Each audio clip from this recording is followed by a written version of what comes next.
Dunia saat ini sedang menyaksikan pergeseran kekuatan teknologi yang luar biasa, di mana dominasi semikonduktor mulai berpindah tangan secara signifikan. Amerika Serikat yang dulunya menjadi pemimpin mutlak, kini harus bekerja keras untuk mengimbangi kemajuan pesat negara-negara di Asia Tenggara dan Asia Timur. Indonesia kini muncul sebagai kekuatan baru yang sangat diperhitungkan dalam rantai pasok global berkat kekayaan sumber daya alamnya. Transformasi industri di tanah air telah menarik perhatian raksasa teknologi dunia untuk menanamkan investasi besar dalam pengolahan material semikonduktor. Singapura tetap mengukuhkan posisinya sebagai pusat inovasi dan manufaktur kelas dunia yang tak tergoyahkan di kawasan regional. Dengan infrastruktur yang sangat canggih, negara kota ini menjadi jantung distribusi komponen microchip yang paling efisien di dunia. Tiongkok terus melompat jauh ke depan dengan ambisi kemandirian teknologi yang didukung oleh riset mendalam dan pendanaan yang masif. Fokus mereka pada pengembangan chip kecerdasan buatan telah mengubah peta kompetisi global menjadi jauh lebih dinamis dan kompetitif. Persaingan ini sebenarnya menciptakan keseimbangan baru yang mendorong pertumbuhan ekonomi global secara lebih merata dan inklusif bagi semua pihak.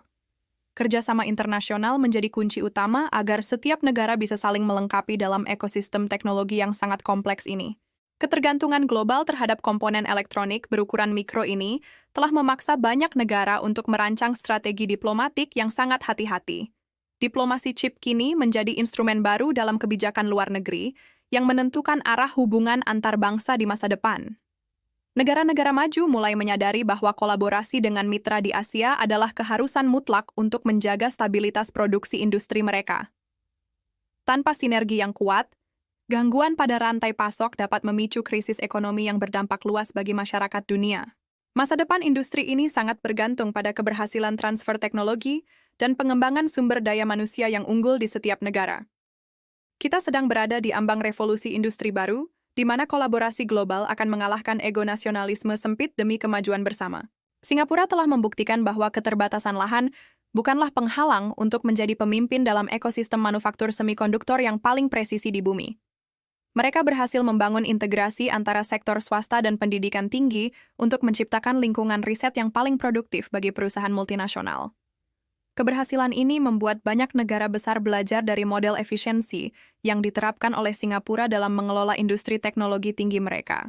Tiongkok di sisi lain telah mencapai kemajuan luar biasa dalam produksi massal yang efisien tanpa mengorbankan kualitas teknologi yang mereka kembangkan sendiri. Dukungan pemerintah yang sangat kuat terhadap perusahaan rintisan lokal telah melahirkan talenta-talenta hebat yang mampu menyaingi inovasi dari Silicon Valley. Kekuatan pasar domestik yang luas memberikan keuntungan bagi Tiongkok untuk melakukan uji coba teknologi baru dalam skala yang tidak mungkin dilakukan negara lain. Amerika Serikat kini secara aktif mencari cara untuk memperkuat kembali basis manufaktur domestik mereka melalui berbagai regulasi dan insentif keuangan yang sangat besar.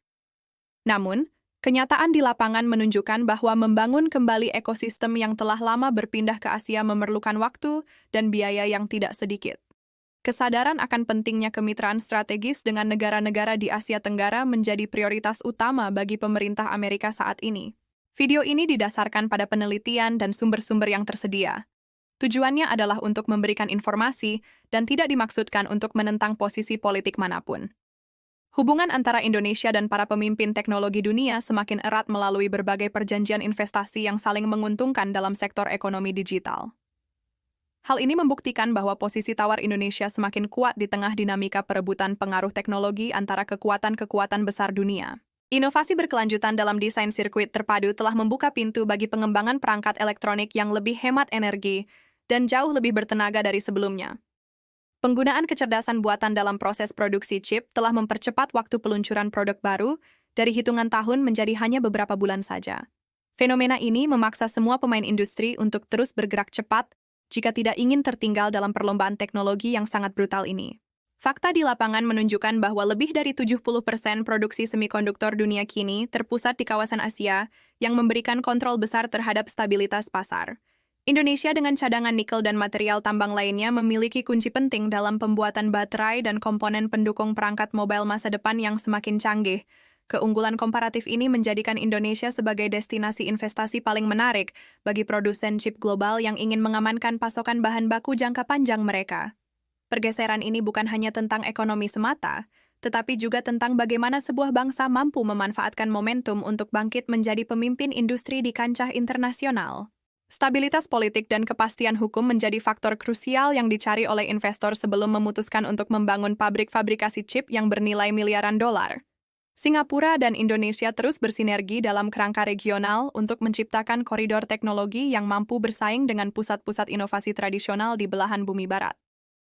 Langkah-langkah strategis seperti pemberian bebas pajak dan kemudahan izin usaha telah memberikan dampak positif bagi masuknya aliran modal asing ke sektor teknologi tinggi. Kesiapan infrastruktur energi yang stabil dan ramah lingkungan juga menjadi nilai tambah yang sangat dipertimbangkan oleh perusahaan-perusahaan teknologi besar saat ini. Keamanan siber dan perlindungan kekayaan intelektual menjadi isu yang sangat sensitif dalam pembicaraan mengenai kerja sama pengembangan teknologi semikonduktor antar negara. Tiongkok telah meningkatkan standar perlindungan hukum mereka untuk menarik lebih banyak kolaborasi riset dengan para ahli internasional guna mempercepat kemandirian teknologi mereka. Sementara itu, Amerika Serikat terus berupaya melindungi keunggulan desain mereka sambil mencoba meyakinkan mitra-mitra di Asia untuk tetap berada dalam satu standar teknis yang sama. Perang paten dan persaingan standarisasi ini pada akhirnya akan menentukan siapa yang akan mendominasi pasar konsumen global dalam dekade yang akan datang.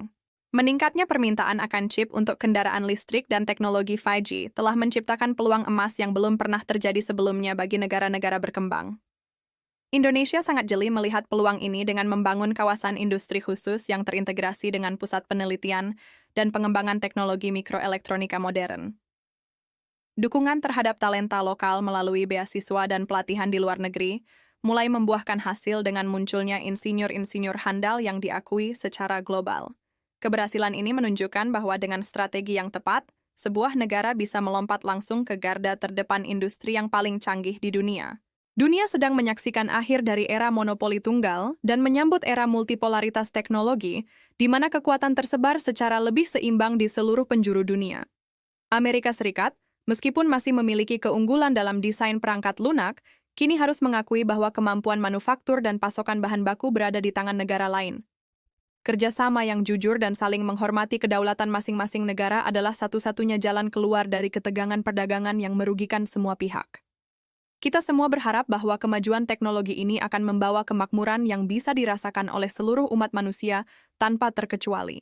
Integrasi sistem produksi yang semakin kompleks menuntut adanya koordinasi yang sangat ketat antara penyedia bahan mentah di Indonesia dan pusat manufaktur di Singapura serta Tiongkok. Tantangan logistik global yang sering berubah-ubah memaksa setiap negara untuk memiliki cadangan strategis dan jalur distribusi alternatif yang lebih aman dari gangguan eksternal. Penggunaan teknologi blockchain dalam melacak asal-usul material semikonduktor kini mulai diimplementasikan untuk memastikan bahwa proses produksi dilakukan secara etis dan berkelanjutan. Kesadaran lingkungan ini menjadi standar baru yang harus dipenuhi oleh setiap pemain dalam industri chip jika ingin tetap relevan di pasar internasional. Kebutuhan akan talenta digital yang memiliki keahlian khusus di bidang fisika material dan teknik elektronika terus meningkat seiring dengan kompleksitas desain chip yang semakin kecil ukurannya. Universitas-universitas di Asia kini mulai menempati peringkat atas dalam publikasi riset teknologi mikrochip, mengalahkan institusi-institusi pendidikan ternama di Eropa dan Amerika Utara. Pergeseran pusat pengetahuan ini secara alami akan diikuti oleh pergeseran pusat produksi dan pengambilan keputusan ekonomi yang lebih besar ke wilayah Asia. Generasi muda di Indonesia memiliki kesempatan yang sangat luas untuk berkontribusi dalam sejarah besar perubahan arah kemajuan teknologi dunia ini. Pemerintah di berbagai negara kini memberikan subsidi besar-besaran untuk memastikan bahwa industri semikonduktor dalam negeri mereka tetap kompetitif di tengah fluktuasi harga pasar yang tajam. Perang subsidi ini mencerminkan betapa pentingnya sektor ini bagi keamanan nasional suatu negara karena hampir semua peralatan militer modern bergantung pada chip tersebut. Indonesia dengan diplomasi yang aktif mencoba menjembatani kepentingan berbagai pihak agar tetap bisa mendapatkan akses teknologi terbaik bagi kemajuan industri domestiknya. Posisi netral dan bersahabat yang dijaga oleh Indonesia memberikan keuntungan diplomatis dalam menegosiasikan transfer teknologi dari berbagai blok kekuatan ekonomi dunia. Dampak dari penguasaan teknologi ini akan sangat terasa pada harga barang-barang elektronik konsumen seperti ponsel pintar, komputer, hingga peralatan rumah tangga yang semakin pintar setiap harinya. Efisiensi yang dicapai oleh produsen di Asia memungkinkan teknologi canggih menjadi lebih terjangkau bagi masyarakat luas, sehingga memperkecil kesenjangan digital antar negara. Kemandirian dalam memproduksi chip juga berarti sebuah negara memiliki kendali penuh atas keamanan data dan privasi warga negaranya dari potensi penyadapan oleh pihak luar. Inilah alasan mengapa setiap negara saat ini berlomba-lomba untuk tidak lagi bergantung sepenuhnya pada satu sumber pasokan semikonduktor dari luar. Di masa depan, kita mungkin akan melihat lahirnya aliansi teknologi baru yang lebih inklusif dan tidak lagi didominasi oleh segelintir negara maju saja. Perkembangan material baru seperti grafena dan teknologi komputasi kuantum akan menjadi medan pertempuran berikutnya yang akan menguji ketangguhan riset di Asia dan Amerika. Indonesia, Singapura, dan Tiongkok telah menempatkan diri mereka pada posisi yang sangat strategis untuk memimpin gelombang inovasi berikutnya yang akan mengubah wajah dunia. Keberhasilan mereka bukan hanya karena faktor keberuntungan, melainkan hasil dari perencanaan matang dan kerja keras selama puluhan tahun dalam membangun ekosistem industri yang solid. Kita harus terus mendukung upaya kolaboratif ini agar kemajuan teknologi semikonduktor tetap memberikan manfaat positif bagi perdamaian dan kesejahteraan seluruh penduduk bumi. Perubahan peta kekuatan teknologi ini adalah bukti nyata bahwa dinamika dunia selalu berubah dan setiap bangsa memiliki kesempatan yang sama untuk menjadi yang terbaik. Tetaplah mengikuti perkembangan informasi yang akurat dan objektif agar kita dapat memahami perubahan besar yang sedang terjadi di sekitar kita setiap harinya. Mari kita sambut masa depan di mana teknologi menjadi jembatan penghubung antar bangsa, bukan lagi menjadi alat untuk saling menjatuhkan dalam persaingan kekuasaan. Apa pendapat Anda tentang pergeseran kekuatan teknologi chip ke Asia dan bagaimana peran Indonesia di masa depan?